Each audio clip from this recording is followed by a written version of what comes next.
Welcome dear rockers, कैसे हो आप सभी। जब भी फैंटेसी मूवीज की बात आती है तो शायद ही कोई रशियन मूवीज को टक्कर दे सकता है। वैसे रशिया में ऐसी ऐसी अद्भुत कहानियां बताई जाती है ना, जिन्हें वो अपनी इन फैंटेसी मूवीज में जोड़ लेते हैं, जिसकी वजह से मूवीज बन जाती हैं काफी इंटरेस्टिंग। तो वैसी एक कहानी पर आधारित एक मूवी जो इसी साल और वो भी रिसेंटली रिलीज हुई है, वो हम आपके लिए चुनकर लेकर आ गए हैं। तो आइए देखते हैं आज की रशियन फैंटेसी मूवी जिसका नाम है फिनिश द फर्स्ट वॉरियर। इसके विजुअल्स और कहानी आपको बहुत ही इंटरेस्टिंग लगेंगे, इसमें कोई शक नहीं है दोस्तों। चलिए शुरू करते हैं।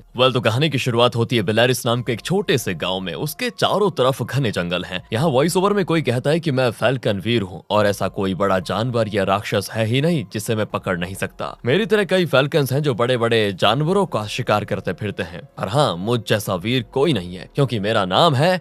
अब दोस्तों, इससे पहले वो अपना नाम बताता, उसका नौकर आ जाता है और कहता है कि बॉस बॉस, आपने मुझे बुलाया था क्या? अब गधे कहीं के, मेरा पूरा इंट्रोडक्शन खराब कर दिया तूने। सॉरी फिनिश्ड जी, गलती हो गई। इस तरह वो हीरो का इंट्रो दे देता है दोस्तों। जी हाँ, अपने हीरो का नाम है फिनिश्ड। आगे भी ये नौकर कहानी में बरकरार रहेगा, तो इसका कोई नाम रखना पड़ेगा। चलिए इसको बबलू कह देते हैं। वैसे अपना फिनिश्ड सच में एक वीर है। 100 लोग भी लड़ने आ गए ना तो अकेला सबका मुकाबला कर सकता है, इतना वीर। तो अब फिनिश्ड और बबलू जंगल में जा रहे होते हैं। यार बबलू, हम जिस बड़े जानवर को ढूंढ रहे हैं वो कहाँ चला गया? क्या बॉस, मैं भी आप ही की तरह साथ आ रहा हूँ, मुझे कैसे पता होगा कि वो कहाँ गया? वैसे हम जिस सुअर को ढूंढ रहे हैं उसने आसपास के गांव के खेतों को बर्बाद कर दिया है, और मैंने सोचा भी नहीं था बबलू कि सुअर का शिकार करने की नौबत आ जाएगी मुझे। बॉस, सुअर को इतना मामूली मत समझो, वो बहुत बड़ा और खतरनाक है। अरे बड़े से बड़े राक्षस से मैं नहीं डरता, तो ये सुअर किस खेत की मूली है? इस तरह डायलॉग झाड़ते हुए वो आगे देखता है तो एक बड़ा सा सुअर खरांटे भर रहा होता है। बॉस बॉस, अभी भी टाइम है, वापस चलो। जिस पगडंडी से यहाँ तक आए ना उसी से वापस चले जाते हैं। अबे तू मेरी इंसल्ट कर रहा है क्या बबलू? इस सुअर से मैं नहीं डरता। ये कहकर फिनिश्ड सर पर हेलमेट पहनकर हथियार लिए तेजी से आगे बढ़कर एक जंप मारता है, लेकिन सुअर की तोंद से टकराकर नीचे गिर जाता है। मैं हार नहीं मानूंगा, ये कहकर वो उसको धक्का देने की कोशिश करता है, लेकिन बात नहीं बनती, तो उसकी तोंद पर लकड़ी चलाने लगता है,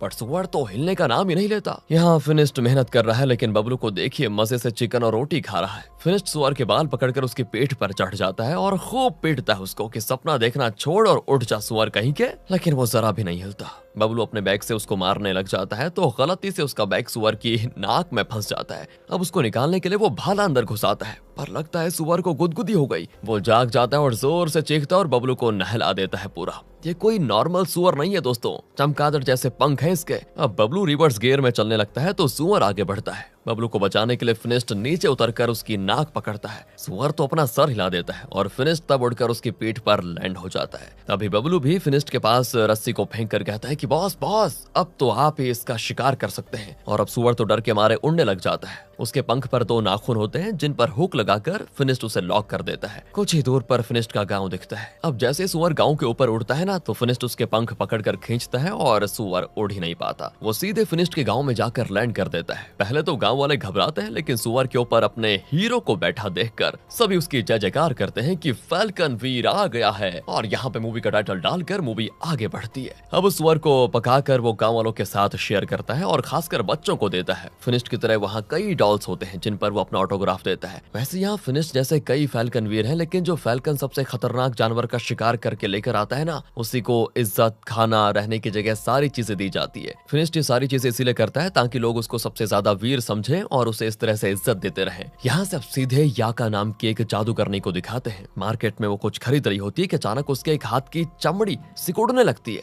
जैसे कि वो बूढ़ी हो रही हो। वो अपने बैग से एक मैजिकल एप्पल खाती है तो ये देखिए उसकी जवानी वापस। वो फिनिश्ड से कहती है कि गर्मियों के दिन है, ऐसे में अगर तुम तालाब से पत्थरों को हटा दोगे तो मुझे पानी मिलने में आसानी होगी। पर फिनिश्ड अकड़ कर कहता है कि अरे मुझे समझ के क्या रखा हुआ है तुमने, मैं बहुत बड़ा वीर हूँ, कोई तुम्हारे घर का नौकर नहीं। जानती हो, मैंने ज्वालामुखी पर्वत पर पत्थर से बने उस राक्षस को हराया है, घने जंगल में 2 सर और 6 हाथों वाले उस जानवर को मारा है, और तो और पहाड़ पर रह रहे उस खतरनाक मॉन्स्टर को भी मैंने ही हराया है। ऐसे वीर को तुम तालाब से पत्थर निकालने को कह रही हो? और यहाँ पर बबलू भी चुप नहीं रहता और कहता है कि अरे तुम असल में बूढ़ी जादूगरनी हो ना, मैजिकल एप्पल खाकर जवानी दिखाती रहती हो, लोगों को धोखा दे रही हो तुम। और इस पर ये देखिए दोस्तों, याका एक मैजिकल पाउडर उस पर डालती है जिससे कि उसकी टोपी में जान आ जाती है और वो बबलू को निगलने लगती है। आखिर तब फिनिश्ड उसको बचा लेता है, लेकिन याका यहाँ पर फिनिश्ड को देखकर हंसती रहती है और इस इंसल्ट को फिनिश्ड बर्दाश्त नहीं कर पाता। दोनों घर तो आ जाते हैं, पर फिनिश्ड कहता है कि हमें किसी और खतरनाक मॉन्स्टर का शिकार करना पड़ेगा, तभी याका जैसे लोग हमारी इज्जत करेंगे। बॉस, मैं एक जगह को जानता हूँ जहाँ ऐसा मॉन्स्टर रहता है। दक्षिण दिशा में जो जंगल है उसे पार करके एक पहाड़ आता है, उस पहाड़ पर एक बड़ा किला है जहाँ पे एक खतरनाक मॉन्स्टर ने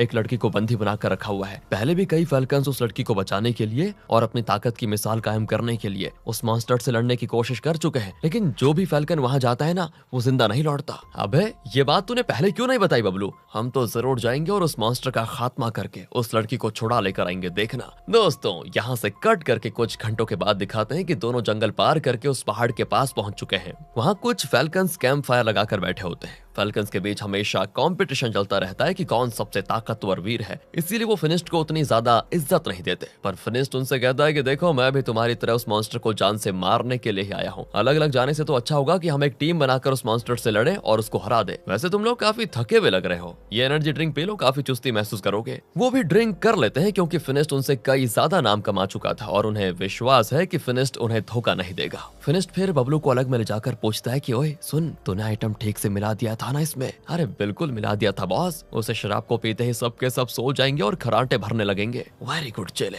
बस सुबह हो जाए, मैं अकेला किले में जाकर उस मॉन्स्टर की धज्जा उड़ा दूंगा। वो इतना आसान काम नहीं है बॉस। अरे मुझे उसकी कोई फिक्र नहीं है बबलू, मुझे तो बस लोगों की नजरों में हमेशा वीर बनकर रहना है। अपना इमेज मेंटेन करने के लिए मैं कुछ भी कर सकता हूँ। वेल दोस्तों, अगली सुबह बाकी फैल्कन्स गहरी नींद में होते हैं। तभी फिनिस्ट पहाड़ के उस किले पर आता है और उसके बड़े दरवाजे को खोलकर अंदर जाता है। वहाँ पर हर तरफ कपड़े लटक रहे होते हैं। वो एक लड़की को देखता है जिसका नाम है लीजा। फिनिस्ट कहता है कि मैंने सोचा कि सबसे पहले तो मेरी मुलाकात उस मॉन्स्टर से होगी और मैं उसे मारकर आपको छुड़ा ले जाऊंगा। खैर आप डरिए मत, मैं आपको बचाने के लिए आया हूँ। वो कहती है वो मुमकिन नहीं होगा, तुम यहाँ से चले जाओ। ये कहकर वो डर के मारे भागने लगती है। फिनिस्ट उसका हाथ पकड़कर पूछता है कि आप मुझसे डर क्यों रही है? मैं सच में आपको यहाँ से लेकर जाऊंगा। लीजा कहती है मुझे तुमसे नहीं, उस मॉन्स्टर से डर है। और तभी दोस्तों एक सांप फिनिस्ट को काटने के लिए वहाँ पर आता है। लीजा तो डर के मारे भाग जाती है। तब फिनिस्ट उस सांप से लड़ने लगता है और तो पहली बार उस मॉन्स्टर को दिखाते हैं जो कि बिल्ली, ड्रैगन और सांप का मिश्रण लगता है। जो सांप फिनिस्ट पर हमला कर रहा था ना, वो उस मॉन्स्टर की पूंछ है। पहले तो वो फिनिस्ट को मारकर गिरा देता है, लेकिन फिर अपना हीरो दोस्तों उस मॉन्स्टर को उठाकर पटक देता है और फिर अपने हथियार से दीवार पर मारता है तो एक बड़ा पत्थर उस मॉन्स्टर पर गिर जाता है और वो काफी घायल। मौका देखकर फिनिस्ट उसकी पूंछ पकड़कर उसके 2 टुकड़े करने की कोशिश करता है, लेकिन पूंछ तो सांप है, इसीलिए वो फिनिस्ट पर जहर उगलकर जल्दी से बच निकलता है। इस बात से बेखबर फिनिस्ट आंखें मलता रह जाता है क्योंकि वो ठीक से देख नहीं पाता। फिर वो अपने हथियार से आसपास के खंभों पर वार करने लग जाता है। उसे लगता है कि वो मॉन्स्टर यहीं कहीं पर होगा और खंभों के हिलने से किले का सबसे बड़ा मीनार टूटकर गिर जाता है। उस आवाज को सुनकर बाकी फैल्कन्स भी आ जाते हैं। ये अपना बबलू, इसको देखिए, ये फिनिस्ट की तारीफ पे तारीफ करता है कि जिस खतरनाक मॉन्स्टर को आज तक कोई फैल्कन मार नहीं पाया, उसे फिनिस्ट ने मार डाला। लेकिन अभी फिनिस्ट की हालत ऐसी है कि वो एक जगह पर फंसा हुआ है, वहां से बाहर नहीं निकल पाता। बबलू और बाकी फैल्कन्स मिलकर उसको बाहर निकालते हैं। फिनिस्ट उनका शुक्रिया अदा करता है और कहता है कि अरे वैसे तुम सब हो कहाँ? बबलू कहता है कि मजाक मत करो बॉस, हम सब आपके सामने खड़े हैं। फिनिस्ट कहता है कि अबे बबलू, मैं सच बोल रहा हूँ, मेरी आंखों के सामने अंधेरा छाया हुआ है बस। और तब बाकी फैल्कन्स बताते हैं कि एक्चुअली क्या है कि इस मॉन्स्टर का जहर जिसके ऊपर गिर जाता है ना, वो अंधा हो जाता है और उस अंधेपन को दूर करने की दवा आज तक बनी ही नहीं और तुम देख नहीं सकते, इसलिए तुम फैल्कन अब नहीं रहे। कहकर वो सभी अपने अपने गाँव चले जाते हैं। फिनिस्ट और बबलू भी अपने गांव आ जाते हैं, लेकिन उदास होकर। फिनिस्ट बहुत ही गुस्से में होता है क्योंकि आज तक उसे जो लोग इज्जत देते थे, अब उसे वो सारी चीजें नसीब नहीं होंगी। दूसरी ओर दोस्तों, याका के पास जो मैजिकल एप्पल्स थे वो उसके पुरखे उसके लिए छोड़ गए थे, लेकिन अब वो खत्म हो चुके थे। अपनी जवानी बरकरार रखने के लिए वो एक नई दवा बनाकर रख रही होती है, जिसमें वो ढेर सारे केंचुए, हरे मेंढक, घोंघा और भी न जाने क्या क्या मिला रही होती है। आखिर वो एक बढ़िया सा लेप तैयार करती है जिसको वो अपने यहाँ फेस पे लगा लेती है। तब उसके घर को दिखाते हैं जो दिखने में तो मामूली सा झोपड़ी लगता है, पर उसके मुर्गी जैसे पर होते हैं। तभी बबलू आकर उससे मदद मांगता है कि पहाड़ के उस मॉन्स्टर के जहर से फिनिस्ट अंधा हो गया है, तुम्हारे पास कोई दवा हो तो प्लीज दे दो। याका कहती है कि अच्छा, वो ठहरा बड़ा महान वीर, बड़े बड़े राक्षसों का संहार किया है उसने, उसे मुझ जैसी मामूली बूढ़ी जादू करने की जरूरत क्यों पड़ गई बताओ? मैं उसकी कोई मदद नहीं कर सकती। ये कहकर वो फिर बबलू पर कोई पाउडर डालती है जिससे बबलू के बूट्स में जान आ जाती है और वो उसके पैरों को निगलने लगते हैं। बबलू फिर जान बचाकर वहां से तुरंत भाग जाता है। अब यहाँ फिनिस्ट भी समझ चुका था कि उसे अंधेरे में जीने की आदत डालनी पड़ेगी क्योंकि अब वो फैल्कन नहीं रहा। फिर भी गांव वाले उस पर तरस खाकर उसे अक्सर फल वगैरह देते हैं, लेकिन गांव के बच्चे चोरी छुपे उन्हें वापस लेकर भी चले जाते हैं। असल में जब फिनिस्ट फैल्कन था तब बच्चों को अपने घर में आने से कभी मना नहीं करता था और वो उसके घर से चोरी छुपे फल वगैरह ले जाते थे। अभी भी वो आदत के मारे वही सब करने लग जाते हैं, लेकिन फिनिस्ट दोबारा जाकर उनसे फल नहीं मांगना चाहता। बहुत देर हो जाती है और अब फिनिस्ट को भूख भी लगती है। तभी बारिश होने की आवाज को सुनकर फिनिस्ट बाहर जाता है। असल में बारिश के मौसम में यहाँ के लोग घर के बाहर नहीं निकलते और इसी मौके का फायदा उठाकर फिनिस्ट किसी कचड़े के डब्बे में फेंके हुए फल खाकर अपनी भूख मिटाता है। फिर जब वो घर आता है तो बबलू कहता है कि देखिए बॉस, अब आप फैल्कन नहीं रहे, इसलिए आपके साथ रहकर मेरा भी कोई फायदा नहीं होगा, मैं किसी और का चेला बनकर रह लूंगा। कहकर बबलू भी चला जाता है। फिनिस्ट मायूस हो जाता है कि उसका वफादार नौकर भी उसको छोड़कर चला गया। और तब याका आती है और उसे फल और ब्रेड देती है। वो कहती है कि जब मैंने तुम्हारी मदद मांगी तो तुमने नहीं की, इसीलिए मैं तुमसे गुस्सा जरूर थी, लेकिन तुमसे बदला लेना मेरा इरादा नहीं है। जहाँ तक मुझे पता है तुम्हारी आंखों को ठीक करने की दवा आज तक बनी नहीं है। अब ये बात कर रहे होते हैं कितने में कुछ लुटेरे गांव में घुस आते हैं और वो याका को उठा ले जाते हैं। याका जादू करनी है लेकिन उसके पास उतनी ज्यादा शक्तियां नहीं है, बस छोटे मोटे जादू करने की शक्ति है उसमें। यहाँ कुछ लुटेरे फिनिस्ट के घर में घुस आते हैं और उस पर हमला भी करते हैं। फिनिस्ट भले ही देख नहीं सकता लेकिन अभी भी उसमें लड़ने की शक्ति है। जो उस पर हमला करता वो फिनिस्ट की मार खाकर गिर जाता। तो इसी बीच होता यह है कि एक लुटेरा फिनिस्ट के मुंह पे वार करके उसे बेहोश कर देता है। अगली सुबह फिनिस्ट जागता है लेकिन वो हिल भी नहीं पाता, उसको एक जगह पर लॉक करके रखा हुआ है। तब याका उसके मुंह पर पानी छिड़कती है। उसके बाद फिनिस्ट जरा होश में आता है, पूछता है कि हम हैं कहाँ। याका कहती है कि लुटेरों के जहाज में, फिलहाल तो बचने का कोई रास्ता दिख नहीं रहा, हम दोनों ही लुटेरों के कब्जे में हैं। और ये देखिए कौन वहाँ पर आ गया, बबलू आ जाता है वहाँ पर। उसकी आवाज को सुनकर फिनिस्ट कहता है क्या बे तू यहाँ पर क्या कर रहा है। तो बबलू कहता है कि देखो अब मैंने तुम्हारी नौकरी छोड़कर इन लुटेरों की नौकरी कर ली है। फिनिस्ट तो उसको काफी सुनाता भी है कि तुम इतने विश्वासघाती निकले, लेकिन बबलू उसकी बात का बुरा नहीं मानता और कहता है कि मैं तुम्हारी मदद कर सकता हूँ। पर क्या है कि ये लुटेरे किसी खजाने की बात कर रहे थे, मैंने चुपके से उनकी बातें सुनी और वहां से एक कीमती चीज उठा लाया। कहकर वो एक पुराना दिया निकालता है और कहता है कि इसकी चमक से तो लगता है कि ये काफी महंगा होगा, इसको बेचकर हमें खूब सारे पैसे मिल जाएंगे। ये कहकर वो उस दिए को गलती से घिस देता है और अचानक वहां मिट्टी का बना एक जिन प्रकट होता है। दोस्तों ये लोग तो डर जाते हैं और तभी वहां पर एक लुटेरा भी आ जाता है। तो जिन तो उसको एक ही मार में आसमान में उड़ा देता है। इसी बीच फिनिस्ट अपने जंजीरों को निकालने में सफल हो जाता है और फिर याका फिनिस्ट को बताती जाती है कि जिन किस तरफ से हमला कर रहा है। उसके हिसाब से फिनिस्ट उससे लड़ता रहता है। फिनिस्ट उसे कितना भी मारे जिन को कुछ होता नहीं, पर वो उल्टा फिनिस्ट को उठाकर पटकता है तो फिनिस्ट फिर बेहोश। वो बबलू की तरफ मुड़ता है तो वो तो जान की भीख मांगता है कि गलती हो गई मेरे बाप, जो मैंने दिए को घिस दिया, मुझे माफ कर दीजिए, कृपा करके उसके अंदर चले जाइए। लेकिन जिन उस इंसान की बात मानता है जिसने उसे दिए से बाहर निकाला हो, इसीलिए बबलू की बात मानकर वो चुपचाप दिए के अंदर चला जाता है। अब वो याका से पूछता है कि ये कैसा मॉन्स्टर है। याका कहती है कि ये एक बुरा जिन है जिसे इन लुटेरों ने अपने दुश्मनों को डराने के लिए रखा हुआ है। इसी बीच लुटेरे बबलू को भी बंदी बना लेते हैं कि हमारे ही साथ रहकर तुम इनकी मदद करने चले, तुम्हें भी बंदी बनाना पड़ेगा। दोस्तों अब इनका जहाज हीवा नाम के एक शहर पहुंचता है। वहाँ के मार्केट में तरह तरह के फूड आइटम्स बिक रहे होते हैं। फिनिस्ट बबलू और याका को मार्केट के बीच में बांध कर रखा होता है। वैसे तो फिनिस्ट के गांव में आलू और कुछ गिने चुने फल ही मिलते थे, लेकिन यहाँ पर इतने प्रकार के फल वगैरह देखकर ये सभी दंग रह जाते हैं। तभी वहाँ पर एक अमीर आदमी आता है। वो याका से कहता है कि तुम काफी खूबसूरत हो लेकिन बूढ़ी हो, इसलिए मैं तुम्हें नहीं खरीदूंगा। याका चिढ़ जाती है कि बूढ़ी किसे कहा तुमने। वो उस आदमी को गलत जगह पे किक करती है गुस्से में, और ये देखकर वो लुटेरा भी गुस्से में याका को चाबुक से मारने लगता है। तभी डार्क नाम का एक आदमी उसका हाथ पकड़ता है। डार्क को देखते याका को ये देखिए प्यार हो जाता है और तभी डार्क का बॉस वहाँ पर आता है जिसका नाम है अनारी। वो इन तीनों को खरीद लेता है। वहाँ कुछ रिफ्यूजीज होते हैं जो अनारी की जय जयकार करते हैं कि हमारा रक्षक अनारी 100 साल जिए, इस तरह के वहाँ पर नारे लगते हैं। ये सारी बातें सुनकर फिनिस्ट को जलन होने लगती है क्योंकि कभी उसकी भी इसी तरह से जय जयकार हुआ करती थी। वो लाल मिर्ची लेकर जा रहे होते हैं। बबलू को भूख भी लगती है तो लाल मिर्ची को कोई फल समझकर वो खा जाता है। फिर जलन के मारे उसकी आंखों में नदियां बहना शुरू हो जाती है और तब एक आवाज आती है कि मैं जमाल हूँ और तुम जरूर कोई पागल होगे जो मिर्ची और फल के बीच का फर्क नहीं जानते। बबलू चौंक जाता है कि कौन बोला। वो आवाज कहती है कि मैं तुम्हारे आगे ही तो चल रहा हूँ, दिखता नहीं क्या। असल में इनके आगे ऊंट चल रहा होता है और उसी का नाम है जमाल। बबलू चौंक कर पूछता है कि इस शहर में ऊंट भी बोलते हैं क्या। अब जमाल गुस्सा हो जाता है कि मुझे ऊंट मत कहो, समझे। वो जो डार्क है ना, मैं उसी की बॉडी में रहता था, लेकिन एक बुरे मांत्रिक के श्राप से मेरी आत्मा जो डार्क की बॉडी में थी अब इस ऊंट की बॉडी में आ गई है। लेकिन अनारी ने मुझसे वादा किया है कि वो मेरी आत्मा को मेरी ओरिजिनल बॉडी में पहुंचाने में मदद करेगा। और जैसा तुम लोग सोच रहे हो, अनारी वैसा जुल्मी आदमी नहीं है। असल में लुटेरे तुम जैसे मासूम लोगों को उठाकर लाते हैं और यहाँ पर बेच देते हैं। अनारी ऐसे लोगों को खरीद लेता है है और फिर उन्हें वापस उनके गांव या जहां भी वो रहते हैं वहां भिजवा देता है। यहाँ से सीधे रेगिस्तान के बीच बने हुए अनारी के घर को दिखाते हैं जो कि काफी आलीशान होता है। अनारी कहता है कि मेहमानों को पानी दो, तभी कछुए जैसा एक रोबोट पानी लेकर आता है। अब ये लोग तो डरते हैं तो अनारी कहता है नहीं नहीं, घबराने की जरूरत नहीं है, मैंने अपनी वैज्ञानिक कोशिशों से कछुए जैसा यंत्र बनाया है। इस घर में खाना पकाना, साफ सफाई करना, इस तरह के सारे काम ये यंत्र ही करते हैं। आप लोग नहा लो, गर्मा गर्म खाना तैयार हो जाएगा आपके लिए। ये लोग भी मस्त नहा कर आते हैं। याका जो बूढ़ी दिखती थी काफी यंग लगती है। टेबल पर तरह तरह के फल होते हैं, पर अपनी फिनिस्ट की टीम ने तो जिंदगी में इतने सारे फल कभी देखे नहीं थे।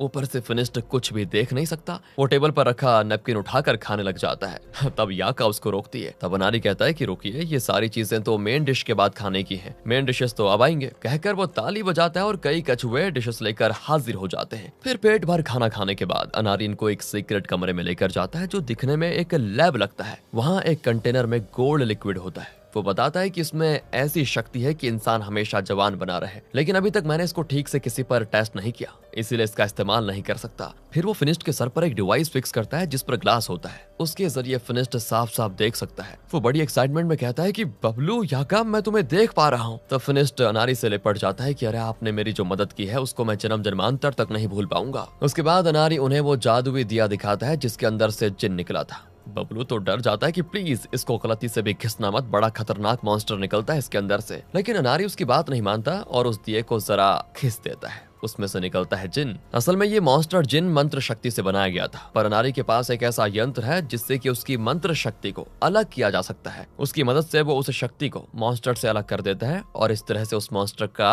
खात्मा हो जाता है। अनारी कहता है कि देखो, कल सुबह तुम्हें तुम्हारे गाँव छोड़ने के लिए मेरा जहाज तैयार रहेगा। तो दोस्तों, उस रात तीनों आराम से सोते हैं कि कल घर जाएंगे। जमाल तो याका को इम्प्रेस करने में लगा होता है कि तुम बहुत ही सुंदर हो, एकदम देवी लगती हो, वगैरह वगैरह। तभी वहाँ पर एक पक्षी आता है जो कि लकड़ी का बना हुआ है। इसे भी अनारी ने बनाया था। असल में उसमें अनारी के लिए एक खबर भेजी गई थी जिसको पढ़कर अनारी परेशान हो जाता है। तो फिनिस्ट पूछता है कि क्या बात है, क्या दिक्कत हो गई। अनारी कहता है कि दक्षिण दिशा में एक रेगिस्तान है जहाँ एक खतरनाक मॉन्स्टर आया है। कुछ शिकारियों पर उसने हमला किया। उस मॉन्स्टर की पूंछ सांप जैसी दिखती है और उसका रूप बिल्ली जैसा है। अगर वो मॉन्स्टर शहर के अंदर आ गया तो लोगों को मार डालेगा। फिनिस्ट बताता है कि अरे, आप जिस रूप का जिक्र कर रहे हैं उस मॉन्स्टर से मैं एक बार लड़ा भी था, शायद वही अब रेगिस्तान में पहुंच गया है। आपकी वजह से मेरी आंखें लौट आई, तो बदले में मुझे भी आपके लिए कुछ करने का मौका दीजिए, मैं उस मॉन्स्टर को पकड़ कर लेकर आऊंगा। अनारी भी उसकी बात मान जाता है। फिर सभी सो जाते हैं, लेकिन याका उठकर अनारी के लैब में जाती है और उसी गोल्ड लिक्विड को ढूंढती है जिससे कि वो हमेशा हमेशा के लिए जवान रहे। लेकिन अचानक ही अनारी की आहट को सुनकर वो क्लॉक वाले बॉक्स में छुप जाती है। पर अनारी बड़ी आसानी से पता लगा लेता है और कहता है कि बाहर निकलो मेरी जान, इस वक्त मेरे लैब में तुम कर क्या रही हो। याका कहती है कि आप इतने बड़े वैज्ञानिक जो ठहरे तो सोचा आपसे कुछ बुक्स लेकर पढ़ लूं। तो अनारी कहता है कि झूठ बोलते हुए तुम काफी क्यूट लगती हो वैसे।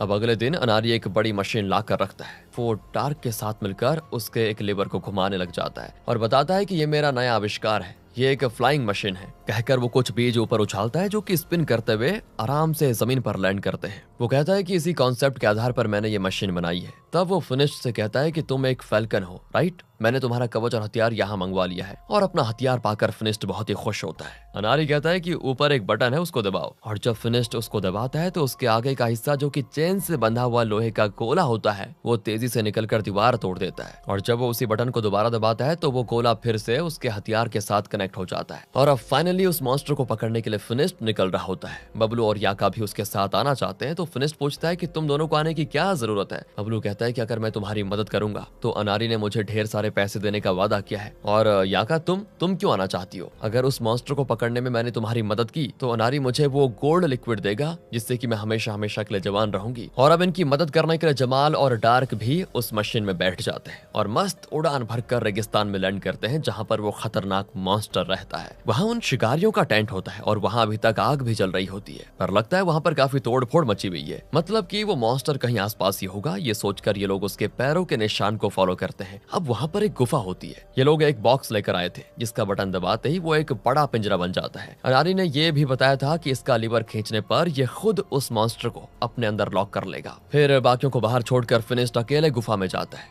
वहाँ छुपा हुआ है वो मॉन्स्टर और वो सीधा फिनिस्ट पर हमला कर देता है। हालांकि फिनिस्ट को नया हथियार भी मिला था, लेकिन उस मॉन्स्टर का मुकाबला वो कर नहीं पाता अच्छे से और बेहोश हो जाता है। अब वो मॉन्स्टर गुफा से बाहर निकलता है और फिनिस्ट को काट करने वाला ही था कि इतने में फिनिस्ट के साथी उस पिंजरे का लीवर खींचते हैं तो पिंजरे का एक तरफ का दरवाजा खुलता है और अंदर से ढेर सारी जंजीरें निकलती हैं और फाइनली उस मॉन्स्टर को समेटकर बॉक्स में बंद कर देती है। और अब ये लोग उस पिंजरे को लेकर वापस अनारी के घर की ओर पैदल चलने लगते हैं। अब आप पूछोगे कि पैदल क्यों, इनका वो फ्लाइंग मशीन कहाँ चला गया? असल में अनारी ने उसको सिर्फ रेगिस्तान पहुंचने तक के लिए ही प्रोग्राम किया था, वापस जाने के लिए वो डिजाइन नहीं किया गया था। चलते चलते रात हो जाती है और ये लोग अब एक जगह रुकने का फैसला करते हैं। कुछ ही देर में सभी सो जाते हैं, लेकिन फिनिस्ट नहीं सोता। उसे पिंजरे के अंदर से किसी लड़की के गाने की आवाज आती है। जल्दबाजी में वो पिंजरे का दरवाजा खोलता है तो वहाँ मॉन्स्टर के बजाय लिसा होती है। फिनिश चौंक जाता है कि तुम यहाँ कैसे आ गई? वो मॉन्स्टर कहाँ चला गया? वो कहती है कि तुम्हें सच बताऊं, मैं ही वो मॉन्स्टर हूँ। फिनिश कहता है कि मैं जानता हूँ कि तुम बुरी लड़की नहीं हो, प्लीज यहाँ से बच निकलो। पर इतने में याका जाग जाती है और वो फिनिस्ट को भी उस पिंजरे में बंद करके उसे लॉक कर लेती है। वो कहती है मुझे माफ कर दो फिनिस्ट, मुझे जवान रहने का वो लिक्विड चाहिए और बबलू को पैसे चाहिए। तुम्हारे स्वार्थ के लिए हम अपने इच्छाओं की कुर्बानी नहीं दे सकते। अब लीजा फिनिश से कहती है कि मुझे माफ कर दो, मेरी वजह से तुम भी यहाँ पर फंस गए। कोई बात नहीं लीजा, लेकिन तुम्हारे अंदर वो मॉन्स्टर आया कैसे? तब लीजा बताती है कि मुझे किसी ने ये शाप दिया था। जब तुम उस दिन किले में आए थे और तुमने मेरा हाथ पकड़ा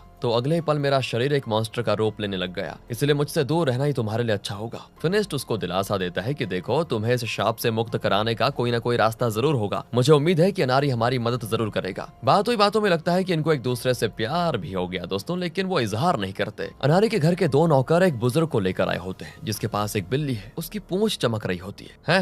इस बिल्ली की पूंछ तुम्हारे पूरे घर को रोशनी से भर देती है, लेकिन मंत्र शक्ति यहाँ के लोगों के लिए खतरा भी बन सकती है। ऐसी शक्तियों को मिटाने में ही सबकी भलाई है। ये कहकर वो उस बिल्ली के शरीर से शक्तियां चूस कर उसको एक नीले रंग के लिक्विड में बदल लेते हैं और उसको एक अलमारी में रख देते हैं। तब दिखाते हैं कि वहाँ इस तरह के हजारों लिक्विड्स हैं। अगली सुबह अनारी हमेशा की तरह अपने कछुओं को ट्रेन कर रहा होता है, लेकिन कुछ ही देर में वो चलना बंद कर देता है। एक बार याका ने अपनी मंत्र शक्ति से बबलू की टोपी में जान डाल दी थी। फिलहाल उस टोपी को एक पिंजरे में रखा गया है। अनारी उसको एक टेबल पर रखता है तो उसकी सारी शक्तियां एक लिक्विड में बदल जाती है, जिसे फिर वो उस कछुए में डालता है। तब जाकर वो कछुआ चलने लगता है, लेकिन तब तक याका और बबलू वहां पहुंच चुके थे और वो छुपकर ये सारी चीजें देख लेते हैं। वो तुरंत ही फिनिस्ट को पिंजरे से बाहर लेकर आ जाते हैं और बता देते हैं कि अनारी अच्छा आदमी नहीं है। पर इतने में अनारी अपने आदमियों की मदद से इन सभी को पकड़ लेता है। वो कहता है कि तुम लोगों ने उस मॉन्स्टर को पकड़कर वाकई में बहुत ही बढ़िया काम किया है, लेकिन क्या है कि बदकिस्मती से तुम ऐसे रहस्य जान गए हो जो तुम्हें जानना नहीं चाहिए था। यहाँ के सारे लोग मुझे भला आदमी समझते हैं, पर अगर मैंने तुम सबको जाने दिया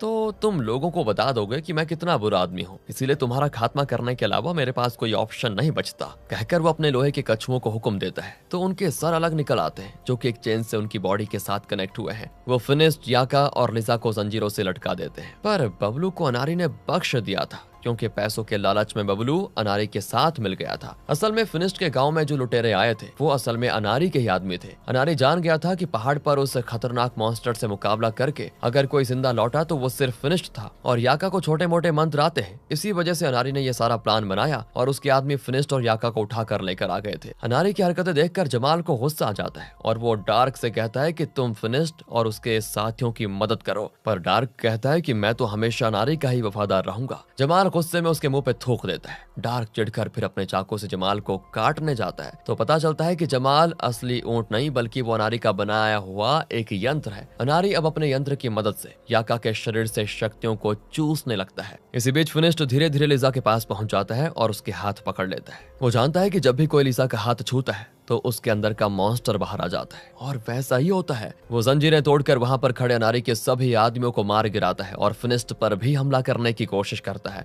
लेकिन फिर रुक जाता है और झट से वहां से बच निकलता है। फिनिस्ट और याका जमाल को ले जाकर वहां से भागने लगते हैं, पर अनारी के आदमी उनका पीछा नहीं छोड़ते। फिनिस्ट उनसे लड़ता भी है। तब डार्क और उसके साथी याका को पकड़ने की कोशिश करते हैं, लेकिन याका अपने मंत्र शक्ति का इस्तेमाल करके अपने बैग से तरबूज के बीज निकाल कर उन पर फेंकती है तो सारे के सारे तरबूज बनकर दुश्मनों के सर पर गिर जाते हैं और वो बेहोश। इसी बीच अनारी के घर के नीचे एक बहुत बड़े कछुए को दिखाते हैं जिस पर सवार होकर वो फिनिस्ट और याका का पीछा करने लगता है। तब बबलू कहता है कि ये आप क्या कर रहे हैं, अब तक ये मंत्र पूरी तरह से तैयार भी नहीं हुआ। अनारी कहता है कि फिक्र मत करो, फिनिस्ट और याका को मिटाने के लिए इसकी शक्ति काफी है। एक सीन में कबर्ड में नीले रंग के बहुत सारे लिक्विड्स दिखाए गए थे, राइट? उन सभी को अनारी ने इस कछुए में भर दिया था और उसी की शक्ति से यंत्र चलेगा। अब पहले तो अनारी फिनिस्ट और याका पर छोटे छोटे कछुए जैसे बॉम्ब्स बरसाता है, वो नीचे गिर पड़ते हैं। फिर वो जमाल के शरीर से उसकी शक्तियां चूसता है, लेकिन याका ये सारी चीजें सह नहीं पाती और वो जमाल को अपनी शक्ति देने लगती है। और जैसे फिनिस्ट ऊपर आता है तो अनारी कछुए की गर्दन मोड़ देता है और फिनिस्ट के सर से वो टकरा जाता है, जिसकी वजह से फिनिस्ट का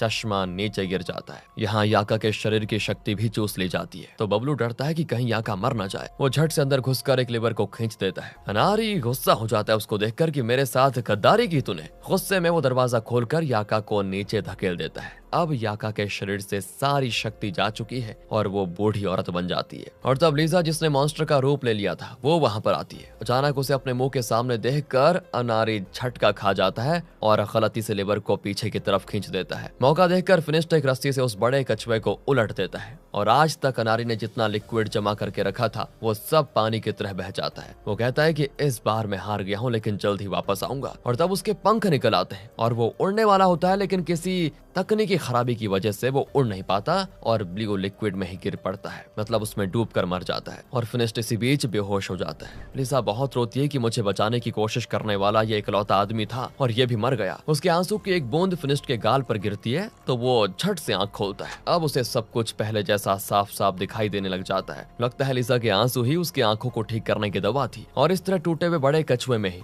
अनारी ने गोल्ड लिक्विड भी रखा हुआ था, जिससे इंसान हमेशा जवान रह सकता है। याका उसको निकाल कर पीती है, लेकिन जवानी क्या खा खानी थी। याका तो वैसी की वैसी रह जाती है, क्योंकि अनारी ने याका से झूठ बोला था ताकि वो उस मॉन्स्टर को पकड़ने में मदद करे। और अब पता चलता है कि बबलू भी बुरा नहीं है, बल्कि उसने फिनिस्ट की मदद करने के लिए ही अनारी का साथ देने की एक्टिंग की थी। तो फिनिस्ट लिजा से कहता है कि तुम्हारे शरीर से उस मॉन्स्टर को बाहर निकालने की मैं पूरी कोशिश करूंगा। लेकिन लिजा कहती है शायद तुम अब तक नहीं समझे, ये लड़की का रूप मेरा नहीं है, मेरा असली रूप तो मॉन्स्टर का है। फिनिस्ट जान जाता है कि लिजा का शाप बदला नहीं जा सकता, इसीलिए वो आखिरी बार उसको किस करके अपने प्यार का इजहार करता है। अगले ही पल वो मॉन्स्टर बन जाती है और फिनिस्ट को छोड़कर वहां से भाग जाती है। अब ये लोग वापस गांव में आ जाते हैं। फैल्कन के कॉस्ट्यूम में फिनिस्ट को देखकर लोग फिर से उसकी जय जयकार करते हैं कि फैल्कन वीर आ गया है, इसने शहर के खतरनाक मांत्रिक अनारी को हरा दिया। फिनिस्ट कहता है कि रुक जाओ, मैंने ये सब अकेले नहीं किया। अगर मेरे दोस्त मेरे साथ न होते तो मैं नारी को जीत नहीं पाता। पोस्ट क्रेडिट सीन में दिखाते हैं कि याका कोई पुराना बुक पढ़ रही है जिसमें उस मॉन्स्टर के बारे में लिखा हुआ है जिसका रूप लिजा को मिला है। वो तुरंत फिनिस्ट को बताती है कि जैसा तुम सोच रहे हो, लिजा का असली रूप मॉन्स्टर नहीं है,